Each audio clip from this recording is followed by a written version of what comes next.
L'infomédia qui fait la une ce matin, c'est la grève à France Info. Alors France Info, la radio, les organisations syndicales réclament une plus grande visibilité sur leur contribution à France Info, la chaîne de télé. Jérôme Ivenichenko, bonjour. Bonjour Thomas. On est donc à France Info contre France Info, une situation assez ubuesque. Oui, c'est un peu Kramer contre Kramer, mais dans les médias, un bras de fer entre France Info, la radio et France Info, la chaîne de télé publique créée au mois de septembre sur le canal 27 de la TNT.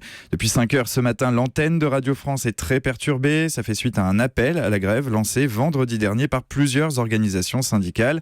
Vous le savez, Radio France est l'un des partenaires de ce projet de chaîne info de service public. Il contribue financièrement, mais aussi dans le contenu de l'antenne. Et c'est France Info qui s'en charge. C'est là que se situent les revendications des salariés. Ils s'estiment soumis au moindre desiderata de la chaîne de télévision, obligés de s'adapter en permanence aux petits caprices de l'antenne télé, quitte à le faire au détriment de leur cœur de métier. Et ça, ils ne l'acceptent pas. Ils veulent remettre l'auditeur au centre de leurs priorités et réclament le maintien de programmes dignes de ce nom. En filigrane, c'est l'organisation du projet qui est pointée du doigt, alors que Delphine Ernotte et ses partenaires de Radio France, de France 24 et de l'INA promettaient une synergie fluide. On semble en être assez loin aujourd'hui. La semaine dernière, le syndicat SNJ de Radio France appelait à mettre fin à ce qu'elle qualifie d'expérimentation aveugle, à ce qui ressemble à une gestion à la petite semaine d'une chaîne montée en un temps record en moins d'1 an. Et c'est pas la première fois que les salariés de la radio grondent contre ce projet.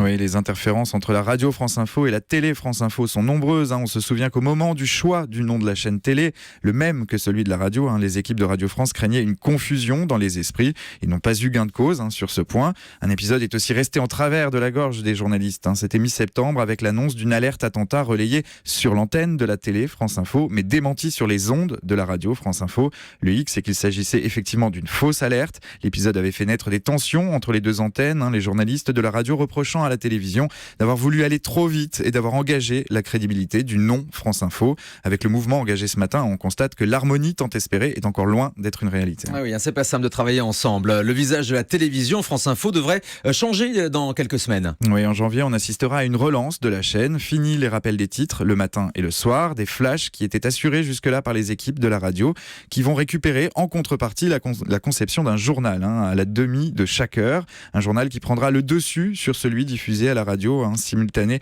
sur les deux antennes. Ce matin, pour les salariés, ça correspond à une perte d'autonomie, à une preuve que les auditeurs passent au second plan par rapport aux téléspectateurs. Ce sont justement ces ajustements qui se retrouvent au cœur du mouvement de grève lancé aujourd'hui par les syndicats qui veulent ainsi rappeler ce qu'est leur corps de métier, la radio, et ce qu'est leur priorité, les auditeurs. Effectivement, c'est aussi la nôtre, la priorité. Ce sont évidemment les auditeurs, il faut penser à eux. C'est vrai que dans ce projet France Info, il y avait des choses assez spéciales à partir du moment où la télévision devait retransmettre les rappels de titres toutes les 10 minutes sur son antenne.